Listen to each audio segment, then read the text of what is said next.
नमस्कार दोस्तों, welcome to the science edu world.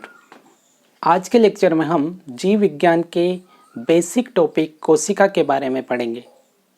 ये कोशिका, जिसको अंग्रेजी में हम सेल कहते हैं, इसको पढ़े बिना हम जीव विज्ञान में आगे नहीं बढ़ सकते।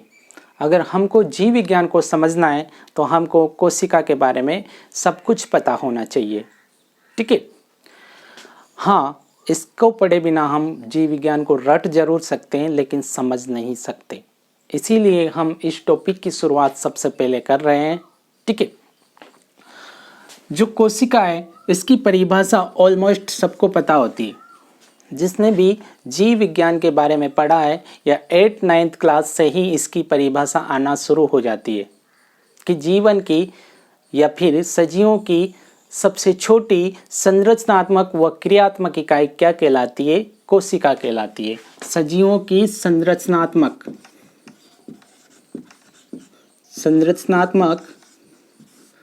व क्रियात्मक इकाई कोशिका कहलाती है। ये सबको पता होता है। ठीक है? Structural and functional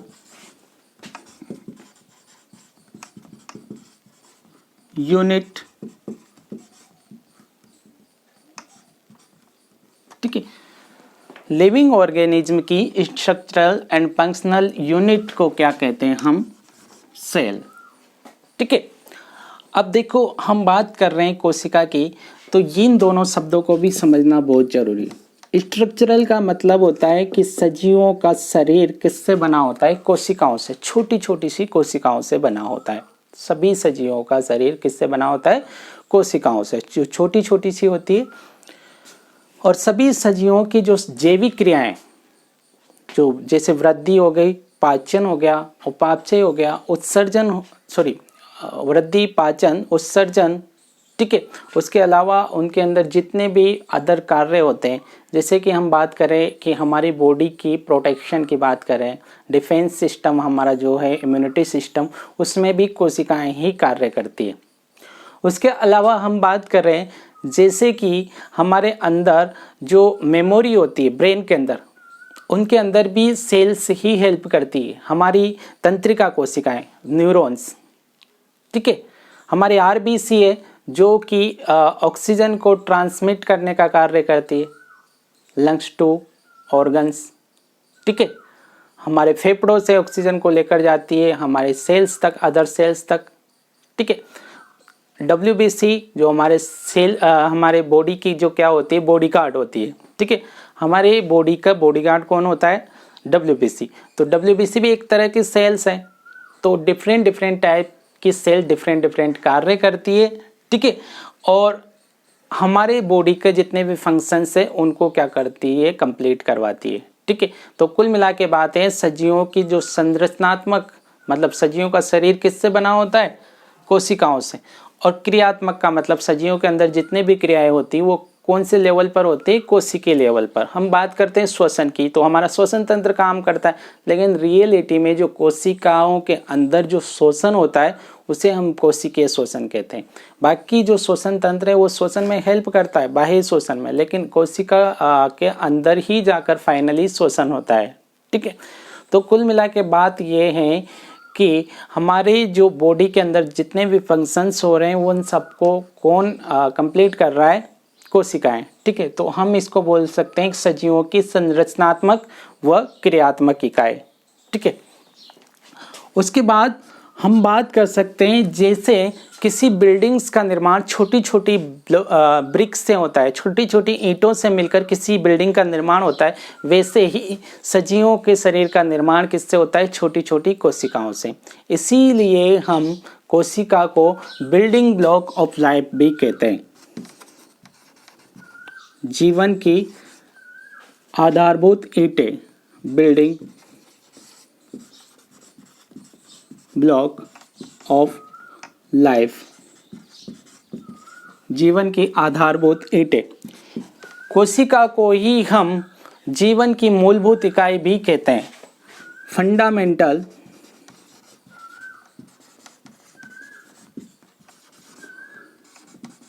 unit of life. अब देखो, फंडामेंटल का मतलब होता है कि एक कोशिका जो होती है उसके अंदर ही जीवन विद्यमान होता है। एक्चुअली अगर हम बात कर रहे हैं कि अगर हम पूछें कि सजीव और निर्जीव में क्या अंतर होता है, क्या ऐसा बेसिक डिफरेंस होता है जो सजीवों को निर्जीवों से अलग करता है, अगर ये क्वेश्चन हम हमारी मम्मी से पूछते हैं, जैसे कि मम्मी से पूछते तो मम्मी कहेगी कि सजीवों के अंदर आत्मा होती है और निर्जीवों के अंदर आत्मा नहीं होती। ठीक है, वो उनके लेवल पे ठीक है, लेकिन हम बायोलॉजी के रेस्पेक्ट से बात करें तो जो कोशिका के अंदर जीव द्रव्य होता है वो जीवित पदार्थ होता है, उसके अंदर सभी जैविक क्रियाएं संपन्न होती है। ठीक है, जबकि निर्जीव पदार्थ जैसे स्टोन हो गया, उनके अंदर जीव द्रव्य नहीं होता, और जीव द्रव्य नहीं है तो जैविक क्रियाएं नहीं है, पाचन उत्सर्जन श्वसन वगैरह नहीं है। ठीक है, तो वो निर्जीव है। तो कुल मिला के बात यह है कि जीव द्रव्य कहाँ है, कोशिका के अंदर। तो सीधी सी बात यह है ना कि सजीवों के अंदर क्या होती है, कोशिका होती है। अर्थात किसी को भी हम जीवित कह रहे हैं तो उसके अंदर क्या है, कोशिका का होना 100% जरूरी है। ठीक है, हम कह सकते हैं कि जीवन के होने के लिए कोशिका होना बहुत जरूरी है। ठीक है, without cell life is not possible, बिना कोशिका के जीवन संभव नहीं है। सबसे छोटी यूनिट होती है लाइफ की, स्मॉलेस्ट यूनिट ऑफ लाइफ, कोशिका।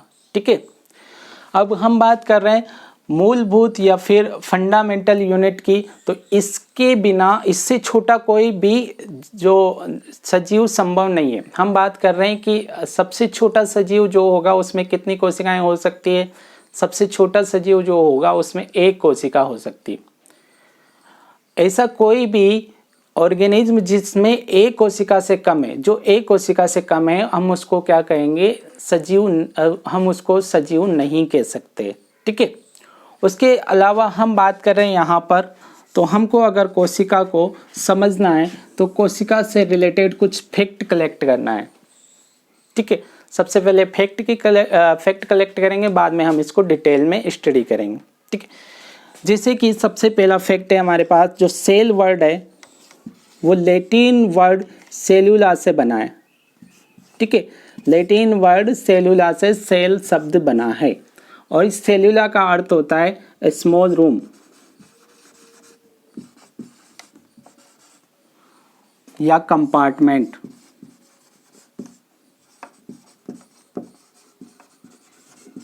ठीक है, स्मॉल रूम या कंपार्टमेंट, ये लैटिन वर्ड सेलुला से सेल शब्द अराइज हुआ है, जिसका अर्थ होता है स्मॉल रूम या compartment.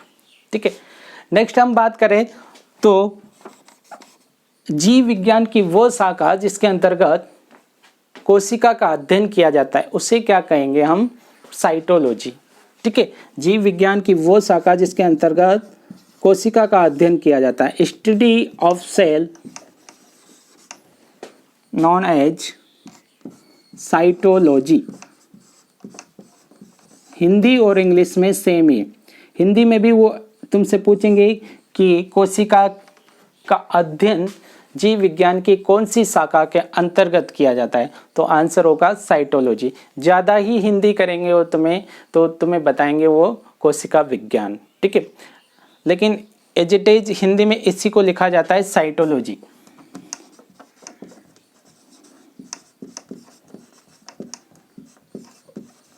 Cytology.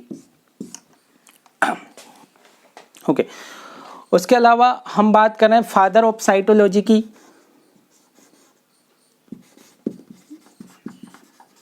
Father of cytology, तो वो है हमारे पास में रॉबर्ट हुक।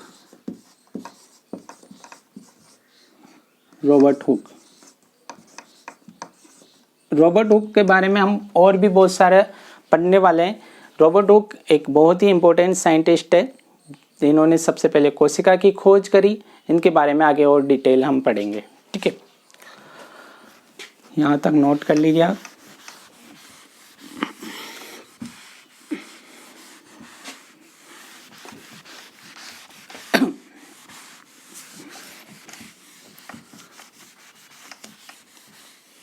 ओके।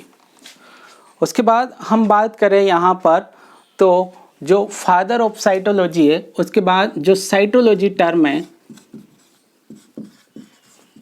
साइटोलॉजी जो टर्म है वो गिवन बाय है, किसके द्वारा दिया गया है ये term?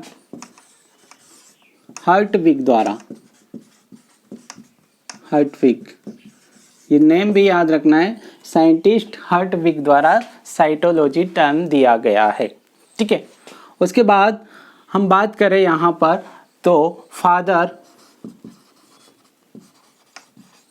Of Indian cytology, Indian cytology, तो ये हैं हमारे पास में प्रोफेसर A.K. शर्मा, ठीक है। Professor A.K. शर्मा को हम फादर ऑफ इंडियन साइटोलॉजी मानते हैं, ठीक है। फादर ऑफ मॉडर्न साइटोलॉजी,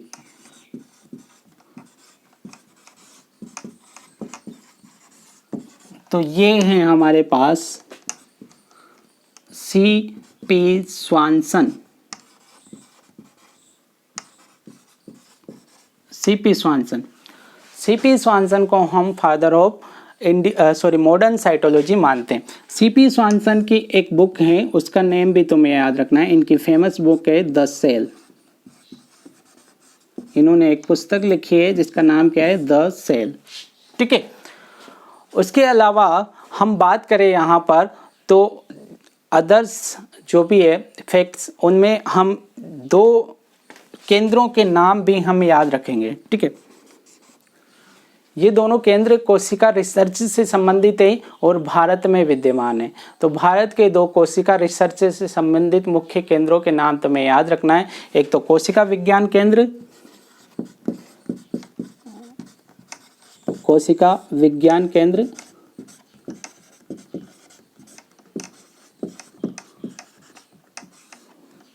ये कोशिका विज्ञान केंद्र राष्ट्रीय कोशिका विज्ञान केंद्र है। ये राष्ट्रीय कोशिका विज्ञान केंद्र, ये कहाँ पर स्थित है? पुणे, महाराष्ट्र में। इसके अंदर सेल से रिलेटेड जो रिसर्च से रिलेटेड कार्य होता है, ठीक है। सेल से रिलेटेड जो डिटेल में वर्क होता है वो होता है कोशिका एवं आणविक जीव विज्ञान केंद्र।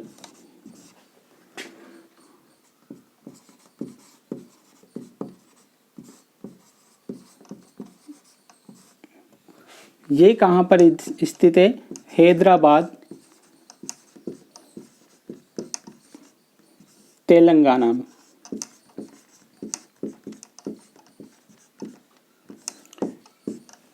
हैदराबाद पहले आंध्र प्रदेश की राजधानी था, आंध्र प्रदेश में हुआ करता था, और आजकल ये तेलंगाना की राजधानी है, ठीक है। तो कुछ बुक्स में अभी भी आंध्र प्रदेश लिखा हुआ है, उससे कंफ्यूज नहीं होना है, ठीक है। तो ये हमारे पास में 2 केंद्र हैं जो कोशिका से रिलेटेड है, कोशिका के रिसर्च से रिलेटेड। हम बात करें, इनमें भी ज़्यादा इम्पोर्टेंट जो है कोशिका एवं आणविक जीव विज्ञान केंद्र है। हम इसके बारे में बात कर सकते हैं, centre for sale and molecular biology, centre for sale and molecular biology, ठीक है। और हम ऊपर वाले के बारे में बात कर सकते हैं, नेशनल